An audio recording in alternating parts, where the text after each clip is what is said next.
peut-on amener l'autre à grandir sur le plan spirituel pendant l'observation? Bien sûr, c'est ce qui s'est passé entre nous deux. J'avais la faim, j'avais la soif, mais je pense que tu connaissais un peu plus que moi. Donc, Hmm. oui, tu m'aidais vraiment à grandir spirituellement. On partageait la parole de Dieu ensemble et tout. Donc, oui, c'est très possible. J'étais ton Mais tout pasteur. encore comme je... Mais jusqu'à présent, tu es mon pasteur, hein.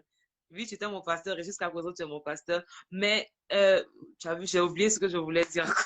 J'étais déstabilisé. Je, je t'ai encadré et puis j'étais pasteurisé. Voilà, tout ça là. Tu as vu, j'ai oublié ce que je voulais dire. C'est bon même.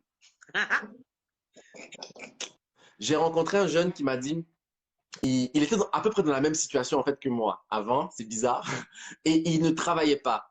Sa copine ne travaillait pas aussi, mais elle était entrepreneur, donc elle avait plus de revenus que lui. Elle était très entreprenante, etc.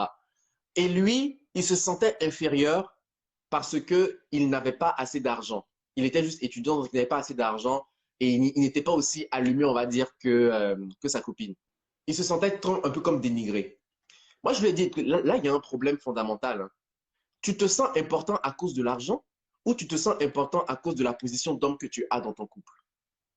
Parce que le jour où tu vas avoir de l'argent, je me demande comment est-ce que tu vas parler à ta femme. Exact.